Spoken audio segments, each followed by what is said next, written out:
శుక్లాంబరధరం విష్ణుం శశివర్ణం చతుర్భుజం ప్రసన్నవదనం ధ్యాయేత్ సర్వవిఘ్నోపశాంతయేత్. గురుర్బ్రహ్మా గురుర్విష్ణుః గురుర్దేవో మహేశ్వరః గురుః సాక్షాత్ పరం బ్రహ్మ తస్మై శ్రీ గురవై నమః. సింధూరారుణ విగ్రహాం త్రినయనాం మాణిక్యమౌళిస్ఫురత్తారానాయకశేఖరాం స్మితముఖీం ఆపీనవక్షోరుహాం పాణిభ్యాం అళిపూర్ణరత్నచషకం రక్తోత్పలం బిభ్రతీం సౌమ్యాం రత్నఘటస్థరక్తచరణాం ధ్యాయేత్ పరాదంబికాం. హరి ఓం.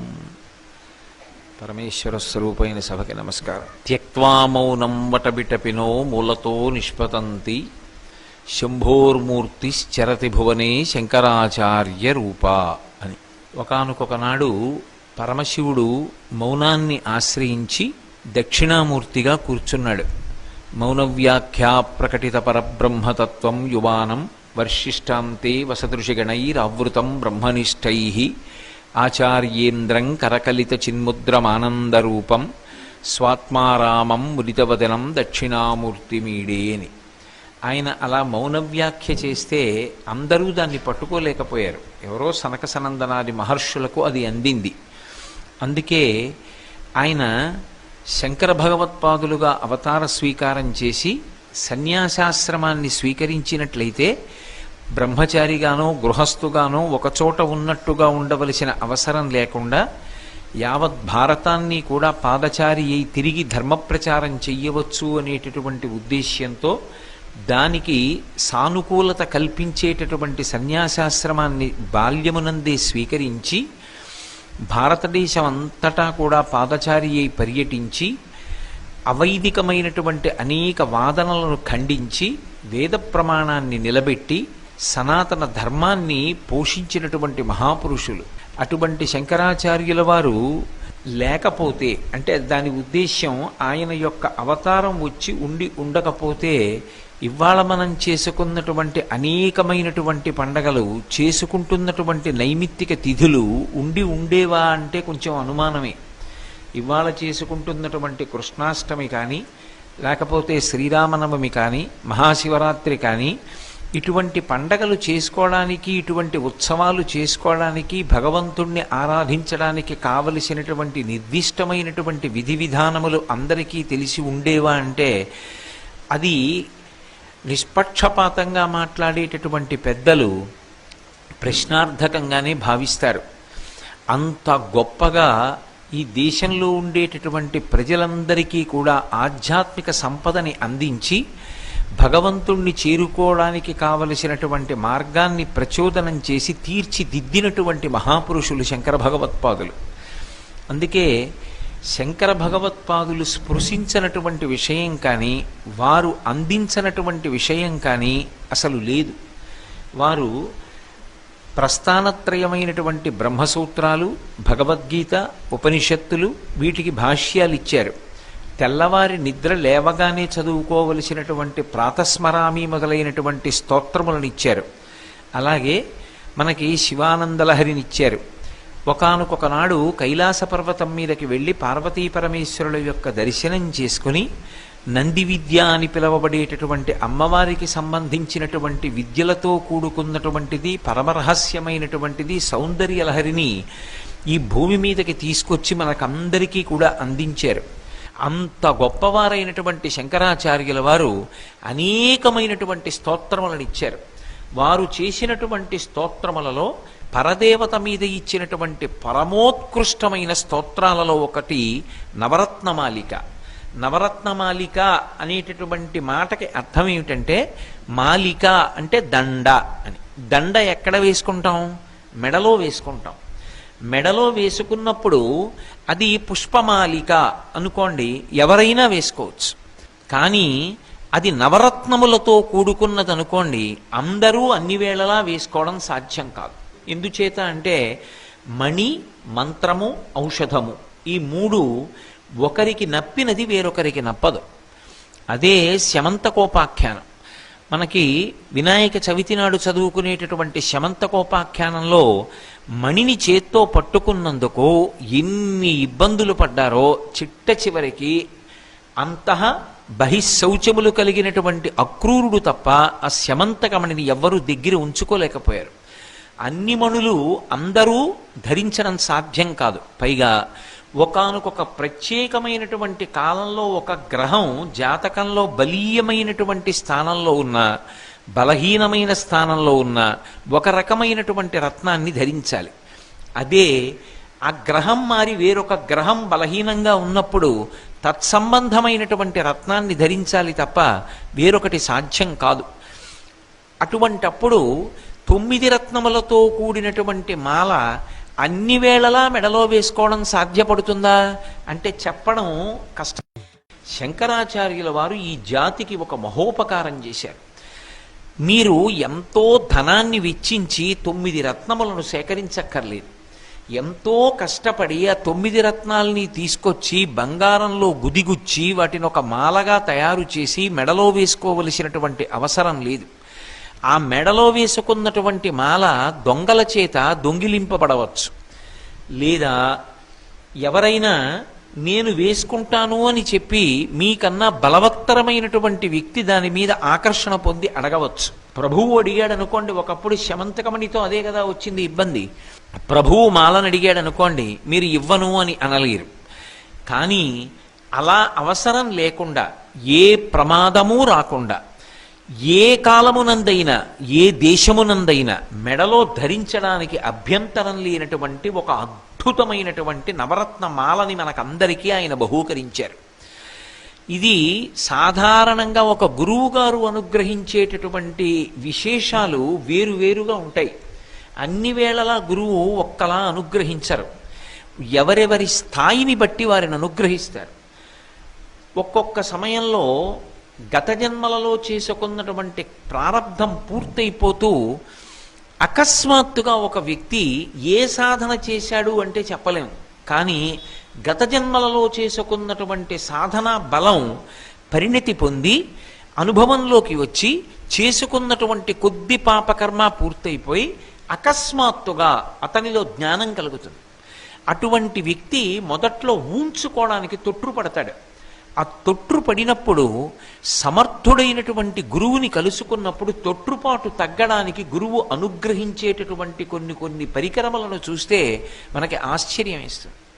ఒకప్పుడు విదేశాలలో ఉన్నటువంటి ఒక సాధకుడు సాధనా మార్గంలో అకస్మాత్తుగా పరమేశ్వరుని యొక్క పరిపూర్ణమైన అనుగ్రహము చేత జ్ఞానాన్ని పొందాడు. తరచుగా సమాధి స్థితిలోకి వెడుతుండేవాడు. కానీ ఆయన అందులో ఊంచుకోవడం కష్టమైంది. ఆయనకి తత్తరపాటు కలిగింది. ఏమిటి నాలో ఈ మార్పు, ఎందుకు ఇలా జరుగుతోంది, ఎందుకు అకస్మాత్తుగా నాకు భార్యా బిడ్డలు అందరి మీద వ్యామోహం పోయింది అని. అతను దీనికి జవాబు చెప్పగలిగిన వారొక్కరేనని ప్రత్యేకంగా బయలుదేరి భారతదేశానికి వచ్చి కంచి కామకోటి పీఠాధిపత్యం వహించినటువంటి మహాపురుషులు చంద్రశేఖరేంద్ర సరస్వతి మహాస్వామి వారి దగ్గరికి వెళ్ళాడు. వెడితే మహాస్వామి వారు ఆయనకి ఒక పట్టాన దర్శనం ఇవ్వడానికి అంగీకరించలేదు. వారు సంప్రదాయాన్ని చాలా గట్టిగా పాటించేవారు. కానీ వారికి ఎందుకు అనుగ్రహం కలిగిందో ఒక రోజున అనుగ్రహించారు. అనుగ్రహించి మధ్యలో కమండలం పెట్టి మాట్లాడమన్నారు. అవతల వ్యక్తి తను అనుభవిస్తున్న స్థితిని చెప్పాడు. ఆయన కళ్ళు మూసుకొని కొంతసేపు ధ్యానం చేశారు. ధ్యానం చేసి తను కట్టుకున్నటువంటి ఆ బట్టలోంచి కొంత బట్ట చింపి అతనికి అనుగ్రహించారు. అనుగ్రహించి ఇక పైన నువ్వు ఇది ఒళ్ళో పెట్టుకుని అనుష్ఠానం చేస్తూ ఉండు, నీకు ఈ తత్తరపాటు లేకుండా ఊంచుకునేటటువంటి స్థితి కలుగుతుంది అని చెప్పారు. ఆయన మహాస్వామి వారు కట్టుకున్నటువంటి బట్టలోంచి చింపి ఇచ్చినటువంటి ఒక గుడ్డ ముక్క దగ్గర పెట్టుకున్న కారణం చేత సమాధి స్థితి యందు ఊంచుకుని నిలబడగలిగినటువంటి ప్రజ్ఞ పొందాడు. ఆ పక్కన ఉన్నటువంటి అంతేవాసులు కొందరు అడిగారు, అలా ఇవ్వవచ్చా? ఒక విదేశీయుడికి మీరు కట్టుకున్న బట్టలోని ముక్క ఎలా ఇచ్చారు? మీరు ఎప్పుడు సంప్రదాయం తప్పరే, మీరు తప్పు చేశారని మేము అడగట్లేదు, ఇలా ఎందుకు ఇవ్వవచ్చో చెప్పవండి, ప్రమాణం తెలుసుకోవాలని అడిగామన్నారు. ఆయన ఒక నవ్వు నవ్వి చిదంబరంలో నాయనారులు ఎంతమంది ఉన్నారు వెళ్ళి చూసి రమ్మన్నారు. సాధారణంగా మనం లెక్క పెట్టాం. ఎక్కడికైనా వెడితే నాయనార్ల విగ్రహాల ముందు నుంచి వెడుతూ 64 మంది నాయనార్లు అంటాం. చిదంబరంలో 67 మంది నాయనార్లు ఉన్నారు, ముగ్గురు ఎక్కువ ఉన్నారు. ఆ ముగ్గురు ఎవరో తెలుసా అని ముగ్గురు కథ చెప్పారు. అందులో ఆ ముగ్గురు నాయనార్లు విదేశాల నుంచి వచ్చి ఊంచుకోలేని స్థితిలో అప్పటికి ఉన్నటువంటి పెద్ద పెద్ద గురువుల దగ్గర ఇలాగే వస్త్రాన్ని పొంది భగవద్భక్తి యందు నిలబడినటువంటి వారు. అందుకే ఒక్క చిదంబరంలో ముగ్గురు నాయనార్లు ఎక్కువ ఉన్నారు అని చెప్పారు. వారు త్రికాలవేది. గురువు యొక్క అనుగ్రహం చాలా విశేషంగా ఉంటుంది. అంటే త్రికాలవేది అయినటువంటి గురువు శిష్యుణ్ణి ఎలా అనుగ్రహించాలి, ఎవరికి ఏది ఇవ్వాలి తెలుసు. రాబోయేటటువంటి కాలంలో వచ్చేటటువంటి అనేక రకములైన ఉపద్రవములను ఎదుర్కోవడానికి కలియుగంలో ప్రజలు ఉపద్రవముల నుండి గట్టెక్కి తమని తాము రక్షించుకోవడానికి అందరికీ నేను ఏది ఇవ్వాలి ఆలోచించారు. సాధారణంగా గురువు అనుష్ఠానం చెయ్యమని జపమాల బహూకరిస్తుంటారు. శంకర భగవత్పాదులు మనందరికీ ఒక మాల బహూకరించారు. ఈ మాల మెడలో వేసుకోమని చెప్పారు. సాధారణంగా భౌతికమైన నవరత్నమాల అయితే దాన్ని తీసి మెడలో వేసుకుంటాం, అందరికీ కనపడుతుంది.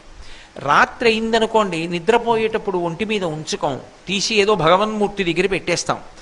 కానీ రాత్రి లేదు, పగలు లేదు, ఎప్పుడైనా సరే ఒకసారి పట్టుకుంటే ఇంకా అది కంఠమనకు అలంకారమై ఉంటుంది. నవరత్నమాల మెడలో వేసుకుందాం అనుకోండి, అది దేనికి అలంకారం? కంఠానికి అలంకారం, కంఠానికి కొత్త శోభ వస్తుంది. కానీ ఈ కంఠమునకు వచ్చినటువంటి శోభ ఏది ఉన్నదో ఆ శోభ మన జీవితాన్ని ఉద్ధరిస్తుందని చెప్పడం మాత్రం సాధ్యం కాదు. భౌతికంగా ఒక అందం వస్తుంది. అందులో కొన్ని రత్నములు కొన్ని కాలముల యందు మనని రక్షించవచ్చు. కానీ సర్వకాలముల యందు రక్షించగలిగినటువంటి మాలని కంఠమునందు ధరించినంత మాత్రం చేత ఈ కాలమునందు ధరించవచ్చు, ఈ కాలమునందు ధరించకూడదు అనేటటువంటి విధి నిషేధము అన్వయము కాకుండా ఉండగలిగినటువంటి మాలని, అది కంఠగతమైంది అంటే మెడ పైకి మాల ఉంటుంది. ఈ మాల మెడ పైన ఉండదు, మెడ లోపల ఉంటుంది. ఎలా ఉంటుంది? కంఠగతము.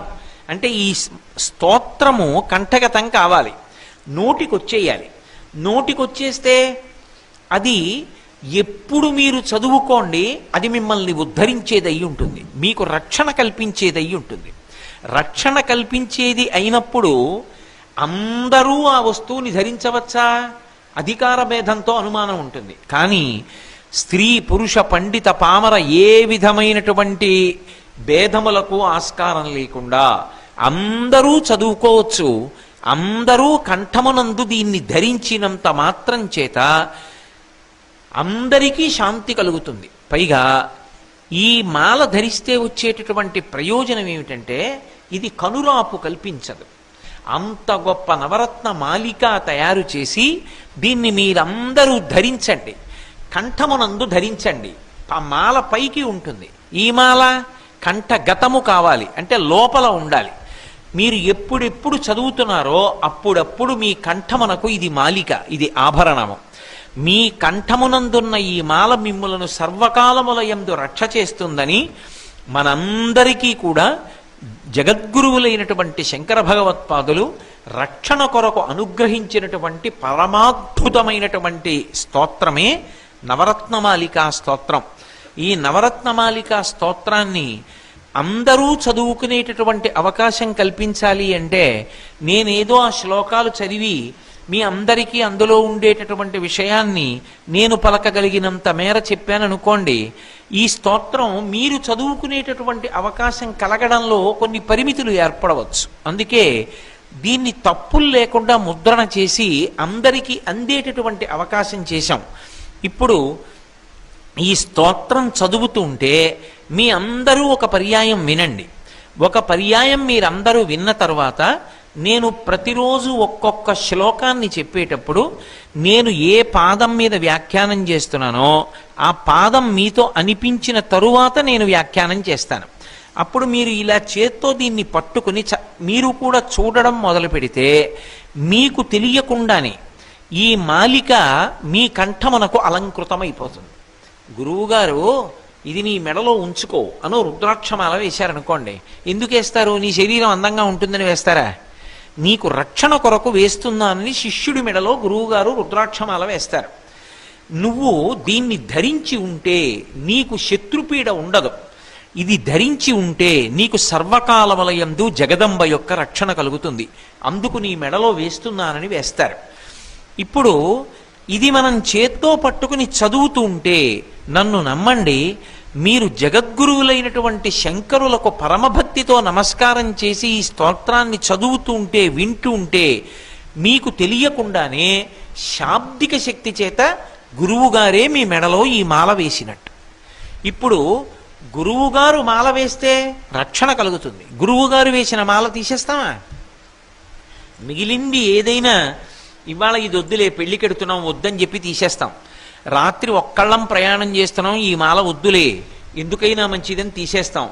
కానీ ఈ మాల యొక్క విలువ ఎవరు చెప్పలేరు. ఒక్క రత్నం ఉంటేనే దాచుకోవడం కష్టం, అపూర్వమైన 9 రత్నములతో కట్టబడినటువంటి మాల. అటువంటి మాలని గురువుగారు శాబ్దికమైనటువంటి రూపంలో మెడలో